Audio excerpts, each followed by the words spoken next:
시간 하늘의 문을 여소서라는 제목으로 하나님 말씀을 함께 나누겠습니다. 이제 오늘부터 7주 동안 우리 성도님들과 함께 시리즈 설교로 하나님의 말씀을 함께 나누고자 합니다. 이 7주 동안 우리 평촌교회 비전 또 7가지 핵심 가치에 대해서 우리 성도님들과 하나님의 말씀을 함께 나누고자 하는데요. 여러분, 비전은 우리에게 너무너무 중요합니다. 비전이 무엇이냐? 비전이라 함은 우리에게 목표요 또한 방향입니다. 비전은 우리가 어디로 나가야 될지를 분명히 가르쳐 주는 것이죠. 우리가 만약에 목적이 없이 방향이 없이 그저 열심히만 살아간다면 우리는 끝내 원하는 그 목적에 다다르지 못하게 됩니다. 방향 없이 그저 열심히만 뛰는 것을 우리는 이렇게 말하죠. 방황이라고 합니다. 그러니까 비전이 없으면 방황할 수밖에 없습니다. 하나님께서 우리 평촌교회 가운데 비전을 주셨어요. 방향을 주신 것입니다. 하나님께서 우리에게 주신 두 가지 비전, 두 가지 방향이 있는데요. 첫 번째는 하나님께 가까이, 더 가까이입니다. 그리고 두 번째는 하나님을 위해 멀리, 더 멀리입니다. 여러분, 우리의 신앙생활에 있어서 가장 중요한 것이 무엇인가? 하나님께 가까이 나가는 것입니다. 그래서 성경에서도 시편 73편 28절 말씀에 보면 하나님께 가까이 함이 내게 복이라 라고 말씀하셨습니다. 우리가 할 수 있는 최선을 다해서 하나님께 가까이 나가야 됩니다. 하나님께 가까이 나가면 하나님의 임재를 경험하게 되고요. 하나님께 가까이 나가는 자에게 하나님께서는 은혜와 능력을 채워주십니다. 우리가 하나님께로 가까이 가면 갈수록 그런 교회와 공동체가 된다면 늘 하나님의 임재하심과 하나님 주시는 은혜와 능력을 채움받는 믿음의 성도, 교회 공동체가 될 수 있습니다. 우리 성도님들 하나님께 가까이, 더 가까이 나가는 귀한 믿음의 사람 되시기를 주님의 이름으로 축복합니다. 자, 이렇게 하나님께 가까이 나갔다면 이제 하나님 주신 은혜와 능력을 체험받아서 이제 무엇을 해야 될 것인가? 이것을 하나님의 영광을 위해 사용해야 됩니다. 이것이 바로 하나님을 위해 멀리, 더 멀리 나가는 비전이죠. 성경에 보니 예수님께서 잃어버린 양 한 마리에 대한 이야기를 해주셨습니다. 목자가 양 100마리를 이렇게 양육하고 키우는데 한 마리를 잃어버리게 됩니다. 그럼 목자는 어떤 결정을 내리는가? 이 한 마리를 찾아오기 위해서 멀고 먼 곳을 마다하지 않고 가는 거예요. 위험한 곳을 마다하지 않고 이 양을 찾아와 그리고 함께 기뻐하는 것입니다. 여러분, 하나님께서는요, 한 영혼을 굉장히 중요하게 여기십니다. 한 영혼이 하나님께로 돌아올 때 하늘에서는 천국 잔치가 열리는 겁니다. 여러분, 우리 평촌교회는 어떤 교회 되어야 되는가?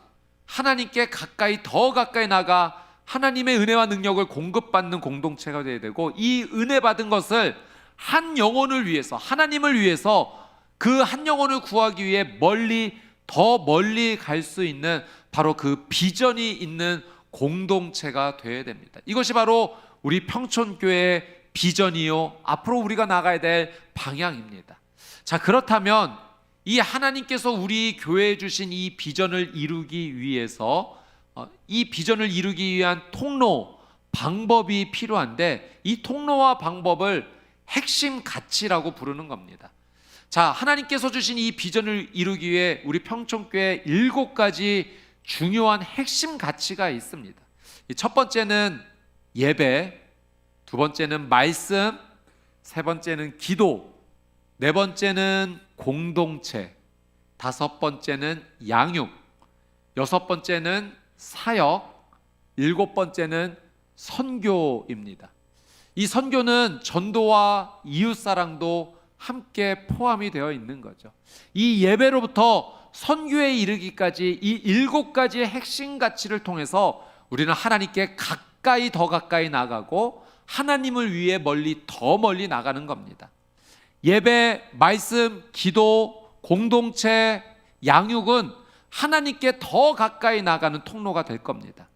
사역, 선교, 전도, 이웃사랑은 하나님을 위해 더 멀리 나가는 통로가 될 것입니다. 그래서 이번 7주 동안에 이 7가지 핵심 가치를 함께 나눌 때 우리 평촌교회 모든 성도님들이 이 하나님의 비전과 핵심 가치 안에서, 말씀 안에서 한 마음이 되고 한 몸이 되어서 하나님께서 주신 이 방향, 비전, 꿈을 향하여 함께 걸어가는 거룩한 하나님의 공동체, 하나님의 사람들이 되시기를 주님의 이름으로 축복합니다. 오늘은 그 첫 번째 핵심 가치, 예배에 대해서 함께 나누도록 하겠습니다. 오늘 우리가 요한계시록 4장 말씀을 함께 읽었습니다. 여러분, 이 요한계시록은 사도 요한이 이제 예수님을 믿는다라는 그 신앙 때문에 핍박을 받아서 반모섬에 유배되어 있을 때 하나님께서 이 요한에게 계시를 주신 것입니다. 그 계시를 받아서 기록한 것이 바로 이 요한계시록의 말씀이죠. 당시 이 초대교회 성도님들은 신앙생활하는 것이 너무나 힘들었습니다. 믿음을 지키기 위해 생명을 걸었습니다. 예수님 믿는 이 믿음을 지키기 위해 자신의 목숨을 내놓고 신앙생활을 했다는 거예요. 당시 초대교회는 외부로부터 오는 이 엄청난 핍박, 로마 제국이 핍박하는 이 핍박 앞에서 너무나도 크게 흔들렸던 거죠. 바로 이때 예수님께서 요한에게 계시를 주심으로 요한뿐만 아니라 당시 하나님의 백성들, 교회 공동체에 소망을 주시고 하나님의 뜻을 알려주신 것입니다. 제일 먼저 요한이 받았던 것은 7 교회에 대한 계시, 메시지를 예수님께 받게 됩니다. 예수님께서는 이 7 교회를 향하여서 칭찬도 해주시고요, 또는 훈계도 해주십니다. 그러나 이 7 교회 가운데 동일하게 하나님 예수님께서 주시는 계시, 메시지가 있다면 끝까지 믿음으로 승리하라는 겁니다. 끝까지 이 믿음을 놓치지 않고 이기는 자에게는 예수님의 그 보좌에 함께 앉을 수 있는 놀란 은혜와 영광을 허락해 주시겠노라고 약속하여 주신 거죠. 예수님께서 이 7 교회를 향한 계시와 메시지를 주신 이후에 이제 예수님은 요한에게 엄청난 환상을 보여주십니다. 그 환상의 말씀이 이 요한계시록 4장으로부터 시작이 되는 거예요. 여러분, 요한이 무엇을 보았을까요? 그리고 무엇을 깨닫게 되었을까요? 오늘 우리는 이 요한계시록 4장, 요한이 본 이 엄청난 환상을 통해서 예배는 무엇인지에 대해서 예수님의 특별한 계시 3가지 은혜를 함께 나누고자 합니다. 여러분, 첫 번째로 예배는 무엇인가? 예배는 하늘의 문이 열리는 시간입니다. 우리 같이 한번 읽어볼까요? 첫째, 시작. 예배는 하늘의 문이 열리는 시간입니다. 자, 오늘 본문의 1절 말씀을 같이 한번 읽어보도록 하겠습니다. 1절입니다. 시작. 2일 후에 내가 보니 하늘에 열린 문이 있는데 내가 들은 바 처음에 내게 말하던 나팔 소리 같은 그 음성이 이르되 이리로 올라오라. 이후에 마땅히 일어날 일들을 내가 내게 보이리라 하시더라. 아멘. 여러분, 예수님께서 요한에게 놀라운 환상을 보여주시는데 하늘에 문이 활짝 열리는 것을 보여주신 거예요. 그리고 그 열린 문을 향해서 예수님의 음성이 들려옵니다. 뭐라고 말씀하시는가? 이리로 올라오라. 그 열린 하늘문을 향하여서 올라오라고 이제 요한이 하나님의, 예수님의 이 초청을 받고 있는 상황입니다. 요한은 이 열린 문을 향해서 무엇을 보는가? 천상의 예배, 하늘에서 드려지는 예배, 그 하나님의 보좌를 중심으로 하나님께, 예수님께 예배 드려주는 그 놀란 은혜의 장면을 목격하게 됩니다. 오늘 이 말씀을 통하여 하나님께서는 우리에게 예배는 무엇인지에 대한 아주 중요한 메시지를 동일하게 우리에게 전하여 주고 계십니다. 여러분, 예배는 무엇인가? 예배는 하늘문이 열리는 겁니다.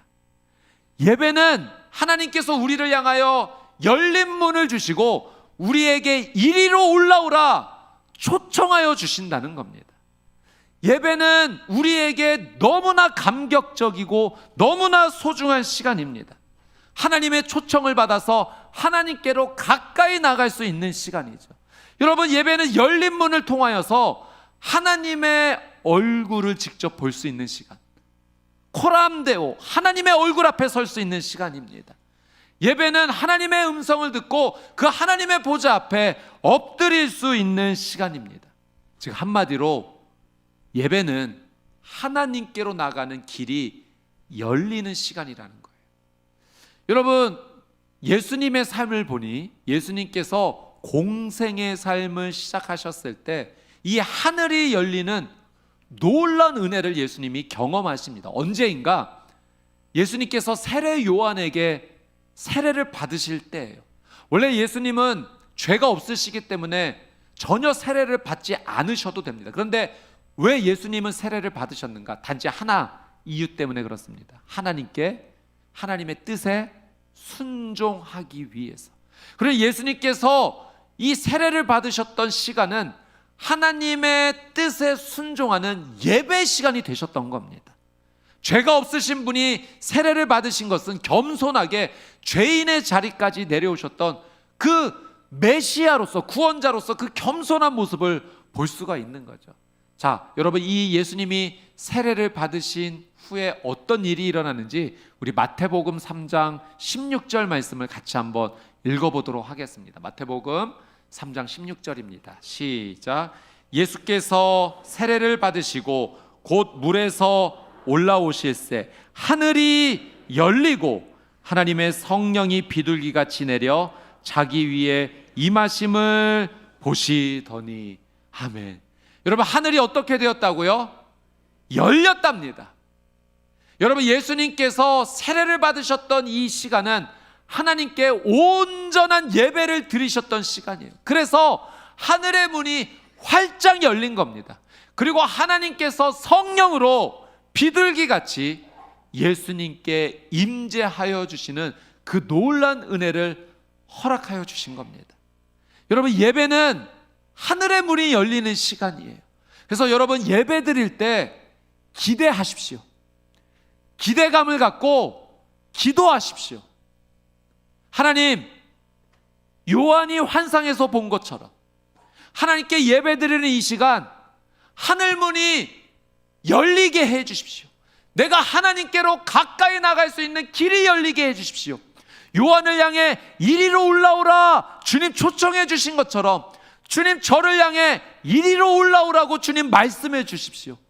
예수님께서 하나님 앞에 나갈 때 하늘이 열리고 성령님께서 임재하여 주신 것처럼 예배드리는 이 시간 가운데 주님, 하늘을 열어주시고 성령님으로 함께 내게 임재하여 주시옵소서. 여러분, 이렇게 기대하며 기도하며 나아갈 때 여러분의 예배의 자리에 이런 놀라운 영적인 은혜가 일어나게 될 줄 믿습니다. 예배는 하늘문이 열리는 시간이에요. 그래서 하나님께서 우리에게 가르쳐 주십니다. 우리 평촌교회의 모든 예배가 하늘의 열린 문으로 나가는 예배가 되기를 바랍니다. 여러분, 하늘문이 열릴 때 우리 주저하지 맙시다. 하나님께서 함께 해주신 그 은혜 손길을 붙잡고 하나님께 가까이, 더 가까이 나가는 우리 평촌교회 성도님들이 되시기를 주님의 이름으로 축복합니다.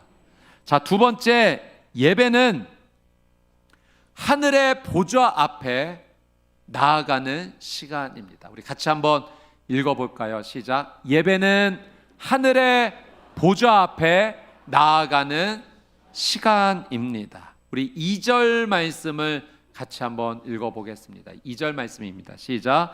내가 곧 성령에 감동되었더니 보라, 하늘의 보좌를 베풀었고 그 보좌 위에 앉으신 이가 있는데. 아멘.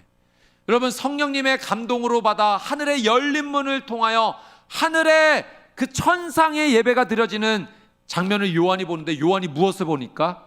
그 하늘 가운데 보좌가 베풀어져 있고 그 보좌에 앉으신 이가 있다는 것을 보게 되었다는 거예요.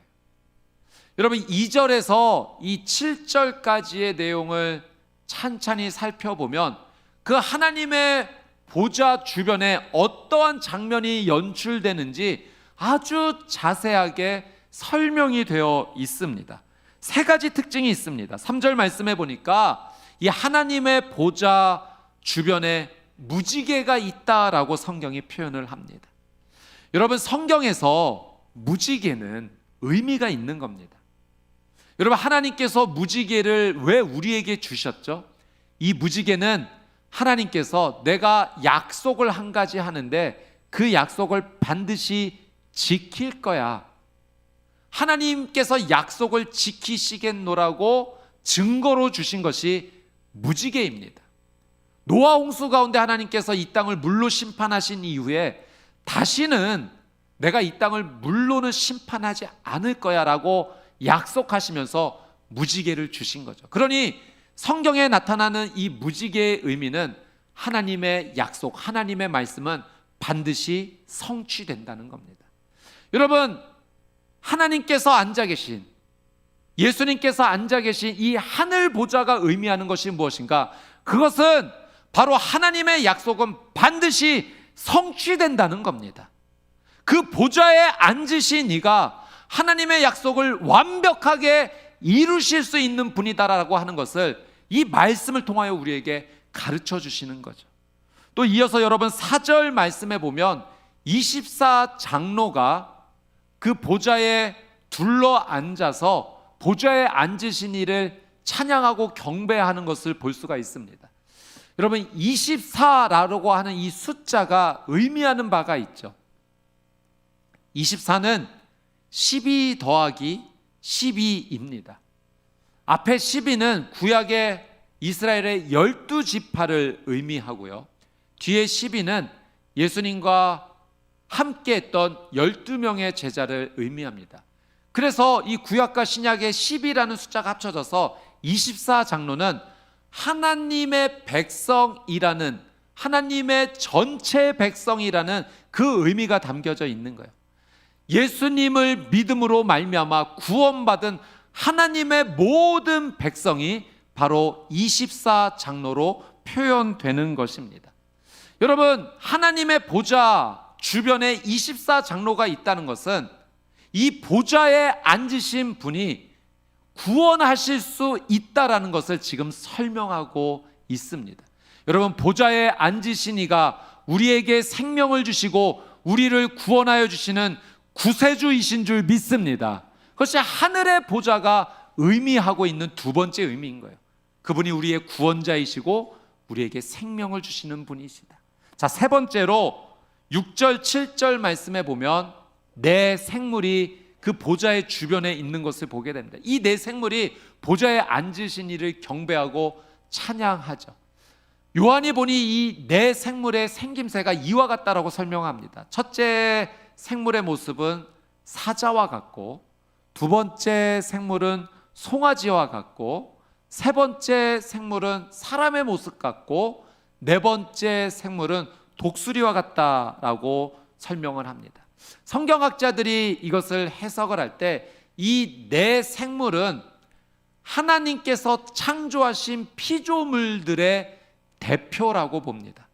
그러니 지금 하늘에서 하나님 보좌 주변에서 이 네 생물이 하나님을 찬양하고 경배하고 있다는 것은 하나님이 창조하신 모든 피조물들이 하나님을 높이고 경배하고 예배하고 찬양하는 모습을 보이고 있는 거예요. 여러분, 하나님의 보좌가 의미하는 것이 무엇이겠습니까? 그것은 바로 보좌에 앉으신 이가 창조주이시오, 만드신 모든 세상을 다스리시고 통치하시는 분이시라는 거예요. 즉, 하나님의 보좌는 하나님의 통치와 하나님의 주권을 상징하고 있는 겁니다. 여러분, 우리는 누구를 예배하고 있는가? 보좌에 앉으신 분을 우리는 예배하는 겁니다. 그런데 그 보좌에 앉으신 분이 누구이신가? 그분은 하나님의 약속을 하나도 빠짐없이 성취하실 수 있는 분이라는 겁니다. 보좌에 앉으신 이는 우리에게 생명을 주시고 우리를 온전하게 구원해 주실 수 있는 분이라는 거예요. 보좌에 앉으신 분은 우리를 다스리시고 통치하시는 주권이 있으신, 통치하신다는 건 책임져 주신다는 겁니다. 주권이 바로 그분께 있다는 거예요. 여러분, 보좌에 앉으신 이가 누구십니까? 바로 우리 주 예수 그리스도인 줄 믿습니다. 우리가 예배할 분은 바로 우리 주 예수 그리스도, 말씀을 성취하시는 분이시요, 우리에게 생명을 주시는 구원자이시요, 우리를 끝까지 책임지시고 다스리시는 우리의 주권자 예수 그리스도, 그분을 예배하는 것임을, 이 천상의 예배를 통해서 하나님께서 우리에게 그 예배를 지금 가르쳐주고 계시는 거죠. 그래서 여러분, 예배하는 이 자리에서 여러분이 예배를 드리는 어떤 순간에도 누구를 주목해야 되는가? 하나님 보좌에 앉아 계신 예수 그리스도를 주목하는 예배자가 되시기를 주님의 이름으로 축복합니다. 여러분, 우리는 다른 분을 갈망하지 않아요. 오직 예수 그리스도 한 분만 갈망하며 나갑니다. 예배하는 그 모든 시간에 찬양, 기도, 말씀 선포, 이 모든 시간에 오직 예수 그리스도 한 분만을 갈망하며 나가는 겁니다. 저는 우리 평촌교회 모든 예배가 하나님만을 갈망하는, 예수 그리스도만을 갈망하기를 원하는 그 진심의 마음이 있습니다. 여러분, 저는 여러분과 같이 한 명의 예배자입니다. 그래서 여러분과 함께 이렇게 말씀을 선포하며 나가지만, 이 말씀을 선포하는 이 시간에 저는 예수님을 온전히 갈망합니다. 저는 한 명의 예배자로서 하나님께 나아가 하나님의 보좌 앞에 엎드리는 예배자이지만, 동시에 하나님께서 제게 주신 사명이 있어요. 그 사명이 무엇이냐면, 우리의 성도님들을 예수님께로 더 가까이 나가도록 도와야 되는 사명을 하나님께서 주셨습니다. 그래서 저는 우리 평촌교회에서 드려지는 이 모든 예배를 준비함에 있어서 이 마음을 가지고 나갑니다. 어떻게 하면 우리 성도님들이 예수님을 더 주목할 수 있게 도울 수 있을까? 어떻게 하면 우리 성도님들이 예수님을 더 갈망할 수 있을까? 예배자인 동시에 우리 성도님들을 돕는 사명자로서도 늘 그 생각을 합니다. 그래서 예배를 준비하면서 모든 순서마다 우리 성도님들이 하나님께 더 가까이 갈 수 있도록 최선을 다해서 연구하고 집중하고 노력합니다. 오늘 우리가 여러분 신년 첫 주를 맞이하면서 임내 찬양을 조금 바꾸었습니다. 제가 바꾼 이유가 있습니다. 저는 예배에 민감하게 깨어 있기를 원합니다. 예배에 매너리즘에 빠져 있지 않기를 원해요. 그래서 이 찬양의 변화를 통해서 하나님 앞에 고백하는 그 믿음의 고백이 새로워지기를 원하는 겁니다. 그래서 분기든 반기든 정말로 이 영적인 감각이 날마다 하나님 앞에 새로워지기 위해서 찬양도 준비하고 변화도 주는 것이죠. 한 달에 한 번 성찬식을 하는 이유, 세례식을 베푸는 이유도 예수님을 주목하기 위함입니다. 예수님께 더 가까이 나가기 위함이에요. 그래서 저희 목회자들은 우리 성도님들이 그렇게 하나님 앞에 가까이 나갈 수 있도록 정말 치밀하게 예배를 준비합니다. 큐시트도 작성하고 분단위로 체크하면서 때로는 동선을 체크할 때도 있고요. 화면에 보이는 자막, 폰트도 신경 쓸 때도 있고 자간도 신경 쓸 때가 있습니다. 그만큼 성도님들을 돕고자 함입니다. 그 마음이 있기 때문에 그래요. 여러분, 우리 예배를 통하여서 하나님께 더 가까이 나가는 우리 귀한 성도님들 평촌교회가 되기를 주님의 이름으로 축복합니다. 여러분, 예배는 하늘의 보좌에 앉아 계신 예수 그리스도를 갈망하고 주목하는 시간입니다. 그분께 나아갈 때 그분이 내려주시는 말씀 성취의 은혜, 생명과 구원의 은혜, 우리를 다스리시고 통치하시고 책임져 주시는 그 귀한 은혜를 누릴 수가 있습니다. 자, 세 번째, 마지막으로 예배는 전심으로 하나님을 찬양하는 것입니다. 자, 같이 한번 선포해 보도록 하겠습니다. 시작. 예배는 전심으로 하나님을 찬양하는 것입니다. 아멘. 자, 오늘 본문의 8절에서 11절까지 우리 같이 한번 읽어보도록 하겠습니다. 8절에서 11절입니다. 시작. 내 생물은 각각 6날개를 가졌고 그 안과 주위에는 눈들이 가득하더라. 그들이 밤낮 쉬지 않고 이르기를 거룩하다 거룩하다 거룩하다 주 하나님 곧 전능하신 이여 전에도 계셨고 이제도 계시고 장차 오실 이시라 하고 그 생물들이 보좌에 앉으사 세세토록 살아계시는 이에게 영광과 존귀와 감사를 돌릴 때 24장로들이 보좌에 앉으신 이 앞에 엎드려 세세토록 살아계시는 이에게 경배하고 자기의 관을 보좌 앞에 드리며 이르되 우리 주 하나님이여 영광과 존귀와 권능을 받으시는 것이 합당하오니 주께서 만물을 지으신지라 만물이 주의 뜻대로 있었고 또 지으심을 받았나이다 하더라. 아멘.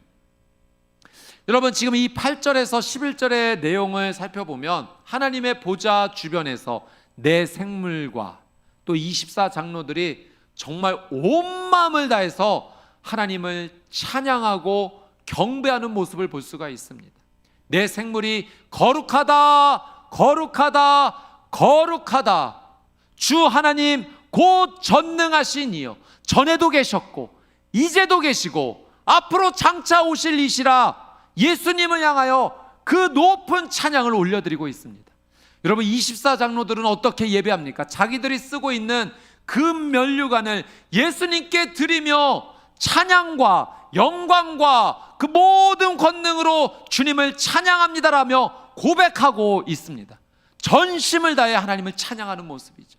여러분, 마치 정말로 장엄하고 웅장한 찬양이 저 천상에서 드려지는 것 같습니다. 전 세계의 모든 연주자들, 오케스트라들이 다 함께 모여서 그 아름다운 연주로 하나님을 찬양하고 있는 것과 같고요. 모든 노래하는 자들이 함께 모여서 자신의 가진 그 가장 귀한 진심으로 하나님 앞에 고백하는 모습처럼 느껴집니다. 여러분, 예배는 하나님을 찬양하는 것이 전부입니다. 예배는 찬양이 중심이고 핵심입니다. 여러분, 제가 이렇게 말씀드리는 것은 찬양의 의미 때문에 그래요. 찬양은 하나님을 높이고 경배하고 칭찬해 드리는 겁니다. 그래서 우리가 하나님 앞에 드리는 기도도 찬양이에요. 이 기도를 통해서 하나님을 높이기 때문이죠. 하나님 앞에 함께 나가는 이 말씀 선포도 찬양입니다. 하나님을 높이고 경배하기 때문에 그래요. 곡조 있는 찬양으로 하나님 앞에 높이는 것도 당연히 찬양이죠. 그러니 예배는 찬양으로 시작해서 찬양으로 진행되고 찬양으로 마무리되는, 예배는 찬양이 전부입니다. 여러분, 이 찬양을 조금 쉽게 표현하면 칭찬하는 겁니다. 그러니 우리는 이 예배를 통해서 하나님을 마음껏 칭찬해 드리는 거죠. 제가 어제 우리 초등학교 1학년 우리 어린 성도님에게 영상 편지를 하나 받았습니다. 새해가 되어서 목사님 새해 복 많이 받으세요. 영상을 찍어서 저에게 보내줬는데 얼마나 제가 감격이 되었는지 모릅니다. 근데 그 영상을 보내면서 목사님 설교 후에 자녀들을 위해 기도합시다 해주셔서 제가 얼마나 좋은지 모르겠습니다. 저를 칭찬해 주었어요. 본인이 자녀이기 때문에 자녀를 위해서 기도합시다라는 것이 너무 좋다는 거예요. 또 한 어린 우리 초등학교 우리 성도님은 제가 예전에 한번 만나서 이렇게 악수를 했는데 그 부모님에게 그랬다는 거예요. 나 이제 손 안 씻을 거야. 제가 그 얘기 듣고 너무 감동돼서 나중에 만나서 꼭 안아 주었습니다. 또 어떤 우리 초등학교 성도님은 우리 목사님은 척척 박사라고 저를 그렇게 칭찬해 주었어요. 제가 우리 초등학교 성도님들에게 좀 인기가 있습니다. 네. 제가 일부 예배 때 이 말씀을 드렸더니 우리 나이 지긋하신 권사님께서 인사하시며 가시면서 목사님 초등학생뿐만 아니라 우리 나이 많은 성도도 목사님 좋아해요 라고 말씀해 주셔서 또 얼마나 감동되었는지 모릅니다. 여러분, 제가 말씀드리고 싶은 건 그거예요. 이 한마디의 칭찬이 그 마음을 활짝 열게 합니다. 기쁨을 가져다 줘요. 여러분, 우리가 하나님께 드리는 찬양이 바로 그와 같아요. 내가 하나님께 올려드리는 그 찬양과 칭찬의 고백. 하나님은 어쩜 그렇게 멋지세요? 하나님의 능력을 바라보면 정말 우리 하나님 너무 위대하세요. 어쩜 꽃을 이렇게 예쁘게 만드셨나요?